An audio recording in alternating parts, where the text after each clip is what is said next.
Hey guys, time for Glastonbury Romance of the Day.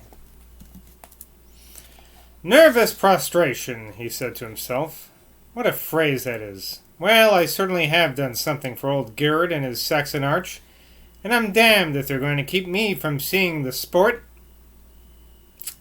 Half an hour later, he had succeeded, by the exercise of both blandishments and violence, in pushing his way through the surging crowd, which already filled the road and spread up the slope of the hill till he was standing right against the new arch itself.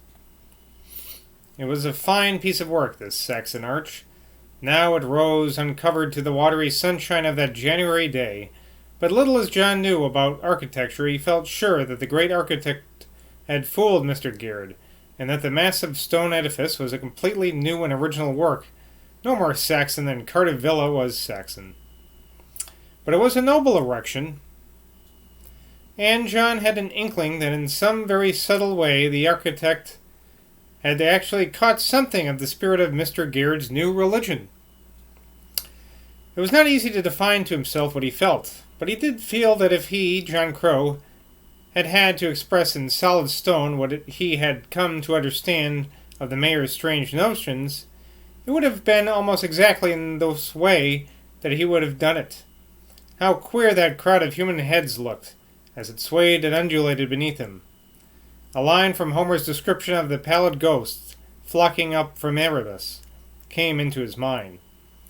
The powerless heads of the dead. He still felt curiously dizzy and feverish, so much so that between himself and that vast undulating crowd, and how silent and patient they were, they only swayed and moved and eddied and drifted. They really were like ghosts from Erebus. Why were they all so spellbound? Yes, between him and them there seemed to be a cold, gray, clammy Cimmerian mist.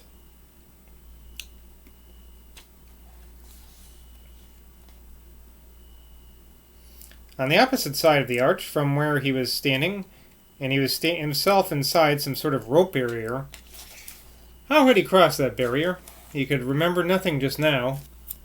It was a broad, empty platform, covered entirely with a heavy black cloth.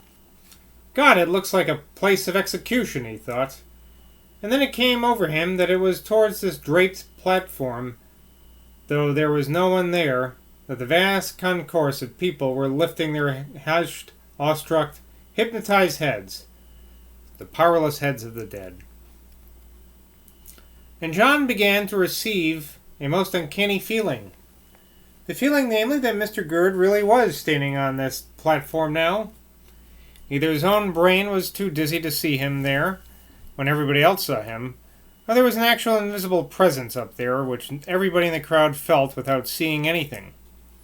But it certainly was for John the most extraordinary experience he had ever had, that swaying, shifting, drifting, undulating crowd. Men, women, and children, young men and young maids, foreigners and natives, all lifted up, strained, tense, hushed, white faces, as they surged slowly about, while their vast mass moved like a sea flood stirred by tides that could not be seen here and there over the ribs of the hill.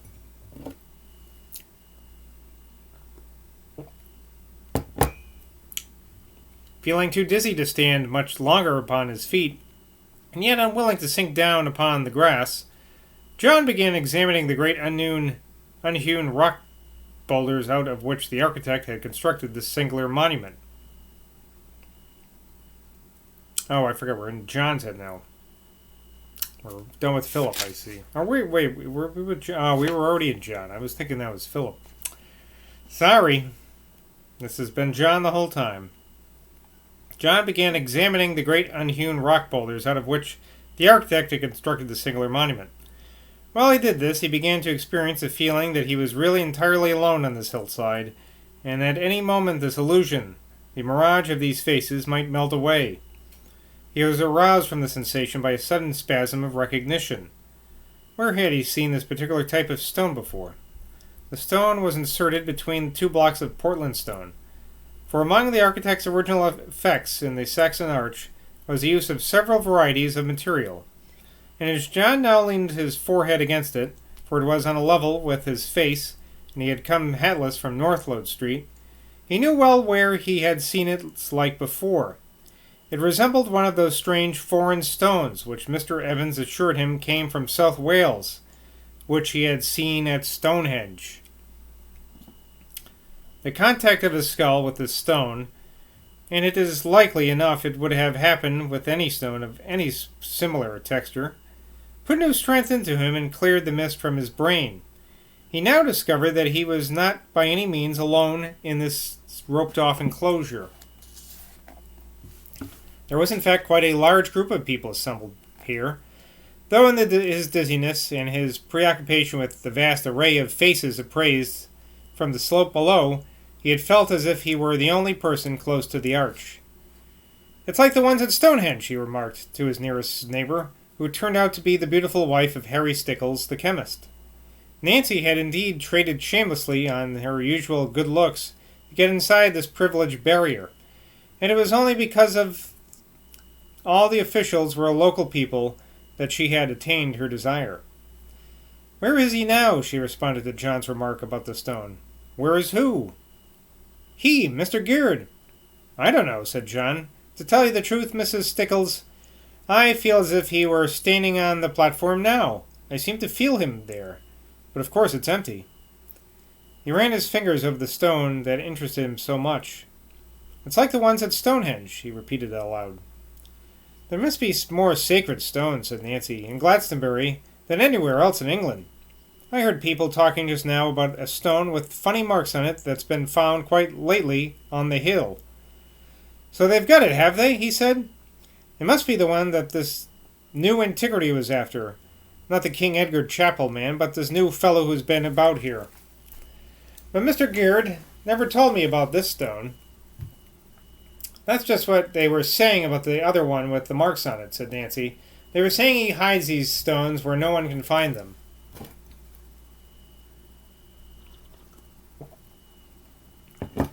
"Only when he thinks they've got something to do with Merlin," said John. "He knows nothing really about the legend. He's never read a word of Mallory. It's only old Evans who's put all this Merlin business into his head." "He's a very great man," said Nancy gravely. "I never said he wasn't," responded John. "They'll be making a legend out of him soon. Geard of Glastonbury. It sounds like history already." They were both silent, and John, with his fingers still pressed against the South Wales stone, began to feel again the strange sensation of being quite alone up here under Geard's arch and by the side of Geard's black-draped platform. The touch of this foreign stone seemed to isolate him, along with all the Glastonbury stones. It gave him the power to feel the life of Glastonbury, with all its long historic centuries, as if it were the mere motions of beetles and earthworms across the surface of a platform of primordial rock, the rock of the island of Avalon. That vast crowd of white upturned faces that were like ghosts from Erebus seemed to become real ghosts, the ghosts of all the men and women whose little turbulent earth lives had disturbed the planetary repose of this rock island in the tide-swept marches. Yes, he felt that them rise up multitudinously about him. Cluda ethnia necron, the glorious tribes of the dead. And he, the worn-out Danish adventurer, privileged by strange fate to be the one to feel them there, with Geard's arch above him and Geard's platform beside him. He glanced up from the sea of pallid faces to the cupping stone of the arch, which had been rudely carved into a rough resemblance of Dunstan of Ballinsborough. Baltonsborough itself was over there, hidden by the Tor, an abode of living people still, and nearer him, beyond Edgarly, was Haviot Gap, where his own unsuperstitious Danes had been stopped by these mad monks. Mad they were then, mad they were still, and old Gerd was the maddest of them all. This stone, all these stones, how much nobler was their long-enduring life than the follies and fevers of men. Surrounded by the great waters had they once been, by the tossing salt waves of that fresh, free sea, over which the Viking ships had swept. Would that some strong new flood might have come up from its ocean bed, and sweep over all these morbid legend fields. How he hated them, these lies, these frauds, these illusions, which he had been paid to propagate. And yet there was something about this old Gerd that seemed as much on his side as on the side of these mad monks. Was Gerd himself, secretly in his deep heart, as heathen as he was? Was that black-draped empty platform only waiting, even now, for the lifting of some huge ganfelon of defiance to all this? Was his opening of the man's Saxon arch into these Latin Celtic mysteries of Glastonbury in reality a reversal of that stopping of the Danes at Hyviat? I don't know. How well he remembered his own first entrance into the town more than 10 months ago in Mr. Evans's little motor car. It hasn't been quite that long for us, but it's been a while. Probably, March, April, May, June. 6 months, yeah. A little bit less than 6 months, but maybe just about 6 months, yeah. Little motor car. Well, Evans and he were both married men now. Married and settled and far away from Stonehenge. Can't say the same for us, huh? I can't think where he is. It was the beautiful Nancy addressing him again. How do I know? John replied peevishly. He's probably asleep in Wiki Hole, like he was last time, when Cousin Philip shoved himself into his place. Why, talk of the devil, if there's not Philip himself coming over here now? By the way, it makes sense that this is John and not Philip speaking, because I was confused when he was making reference to the Odyssey before. I don't think that's, or Homer, I don't think that's something that Philip would be reading. So, should have known better back then, but I went along with it. Nancy turned round, and sure enough, there was Philip Crow, pushing through the crowd that gave way before him, and making straight for the platform. Behind him, as he came, rose a low, angry murmur from the natives present. They were evidently already expectant of a second grand anticlimax.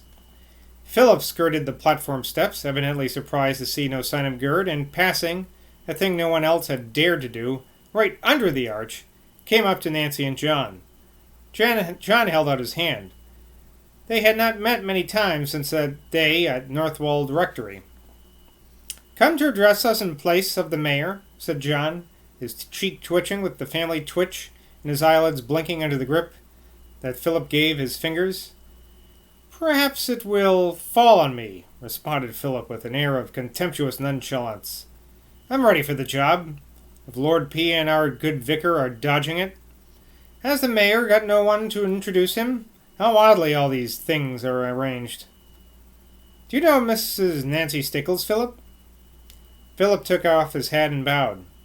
It's just like the scamp, he thought, to saddle me with some pretty pickup at a moment like this.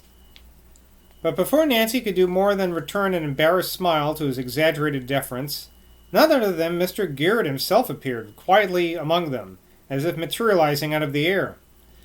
The mayor nodded kindly at Nancy, winked at John, and offered his plump hand to Philip. His appearance was so sudden that it was like the appearance of Tiresias at that Cimmerian scene which John had already called up. Ooh. Well, we're only at 1343, but I'm at the end of the page, so I'm going to just stop for now for today, because I was reading a little faster, maybe. Anyway, that's the Book of Glastonbury for today. Tromping along. I'll see you next time. Cheers.